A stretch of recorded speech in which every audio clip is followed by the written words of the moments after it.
پھر وہ اگر لیلا کالی بھی ہو تو مجنو کو گوری نظر آتی ہے. وہ لیلا کالی بھی ہو تو مجنو کو وہ گوری نظر آتی ہے. وہ روشنی سے بھی روشن تر نظر آتی ہے. اور اس کی آواز اگر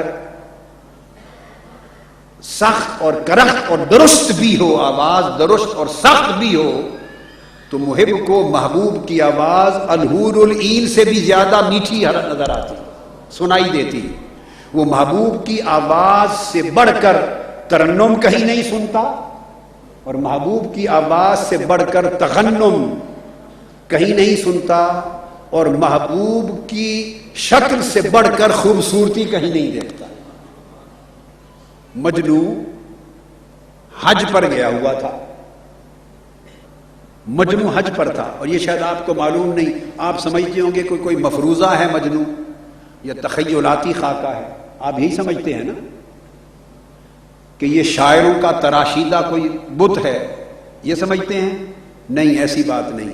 مولانا روم نے بڑا تذکرہ کیا ہے مجنو کا، عشق کے پیکر اور عشق کے نمائندہ کے طور پر. مجنو تابعین میں سے تھا، یہ بھی سن لیں، اور ساری دنیا پہلی بار یہ بات جان لے. مجھے معلوم ہے جہاں تک آواز جا رہی ہے سب چونک اٹھیں گے.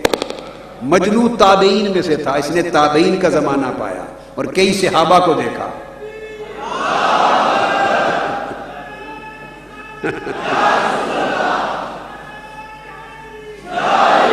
ٹھیک ہے، وہ کوئی عالم دین نہیں تھا، کوئی محدث اور مفسر اور فقیہ نہیں تھا، مگر وہ اس کا ایک اپنا میدان تھا تابعی مگر عاشق تھا.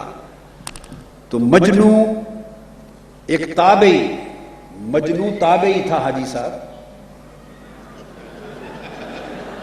حاجی صاحب حیران ہو گئے. اب حاجی صاحب سوچیں گے ان کے ہاں کئی اور لوگ تقریریں کرنے آتے ہیں تو وہ فتویٰ لگا دیں گے. آپ کو گھبراہٹ نہیں، فتویٰ لگائے تو میری طرف ریفر کر دیں، میں آپ کو جلیل القدر ائمہ محدثین اور اسماء و رجال کی کتابوں کے حوالے لکھ کے بھیج دوں گا. تو حج کر رہا تھا مجنو.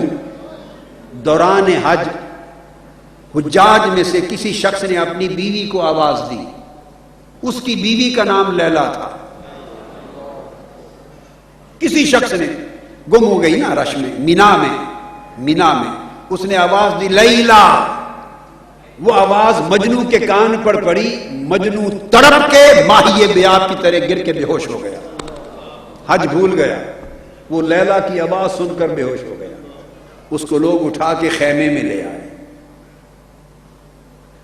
مقصد میری بات کا کہنے کا یہ تھا کہ محبت بندے کو بہرا بھی کرتی ہے، اندھا بھی کرتی ہے.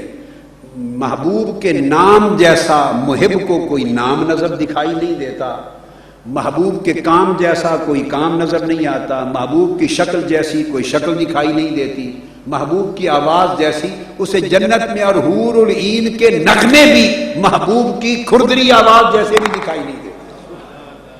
اگر یہ کیفیت نہ ہو جائے تو وہ صاحب محبت ہی نہیں ہے.